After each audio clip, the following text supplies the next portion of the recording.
আসসালামু আলাইকুম গাইস, কেমন আছো তোমরা সবাই? আশা করছি ভালো আছো আর আমি অনেক ভালো আছি। রিয়া রূপ লাইফস্টাইলে তোমাদের সবাইকে ওয়েলকাম জানাচ্ছি। তো আজকে হচ্ছে সানডে স্পেশাল। বর গিয়েছিল বাজার করার জন্য, তো কী কী বাজার করে নিয়ে আসলে চলো তোমাদের সাথে শেয়ার করি। তো আজকে বাজার করে নিয়ে এসেছে 3 রকমের মাছ আর চিকেন। আর আজকে আমি চিকেন রান্না করব আর ডিমের কোরমা রান্না করব, মাছ আজকে রান্না করব না। আর বন্ধুরা দেখো, এখানে আমি কাউচি দিয়ে মাছের মাথাটা কেটে নিচ্ছি, কারণ হচ্ছে বটি দিয়ে কাটলে কি হয়, হাত কেটে যাওয়ার সম্ভাবনাটা থাকে, আর কাউচি দিয়ে কাটলে সেটার সম্ভাবনা থাকে না। আর আমার কাউচি দিয়ে কাটতেই বেশি পছন্দ হয়, বটি দিয়ে কাটা একদমই আমার পছন্দ হয় না। তারপরে মাছগুলো পুরো ধোয়া কমপ্লিট হয়ে গিয়েছে। এখন আমি মাছগুলো ফ্রিজে রাখার জন্য প্যাকিং করে নিয়েছি। এখন আমি ফ্রিজে রেখে দিচ্ছি মাছগুলো। এদিকে আমার রান্নাবান্না করাও কমপ্লিট হয়ে গিয়েছে। এখানে আমি রান্না করেছি চিকেন কষা আর হোয়াইট কোরমা দেশি মুরগির ডিম দিয়ে। ওই হোয়াইট কোরমাটা খেতে কিন্তু অসাধারণ লাগে, তোমরাও একদিন ট্রাই করতে পারো।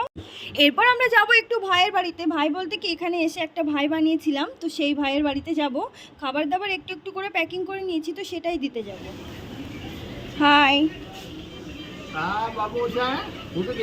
হাই।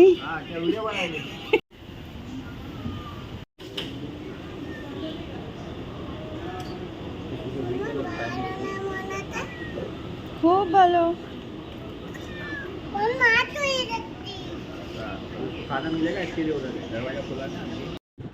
এরপর ওখানে কিছুক্ষণ থাকার পরে আমরা বাড়ির দিকে চলে আসছিলাম। আর আসার পথে এই রাস্তার ভিউটা আর এই রাস্তার চারিপাশের ভিউটা এত সুন্দর লাগছিল যে আর কি বলবো। সবুজে সবুজ, মাঝখান দিয়ে একটা বিল্ডিং উঠে আসছে, মানে সব মিলিয়ে খুবই অসাধারণ লাগছিল। তো তার জন্যই ভিডিওটা করা আর কি।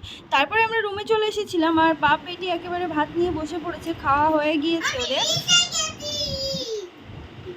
এরপর সন্ধ্যাবেলা ঘুম থেকে উঠে একটু বাজারের দিকে যাওয়াতেই মনা চোখে বলটা পড়েছে। তারপর পাপাকে বলছে আমি বল নেবো, তো ওর পাপা ওকে ওই বলটা কিনে দিয়েছিল।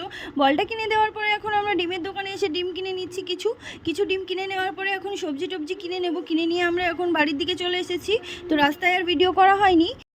তো ফ্রেন্ডস, আজকের মিনি ব্লগটি এই পর্যন্ত। দেখা হচ্ছে অন্য কোনো মিনি ব্লগ নিয়ে। তো ততক্ষণে তোমরা ভালো থেকো, সুস্থ থেকো, সবাইকে ভালো রেখো। আল্লাহ হাফেজ।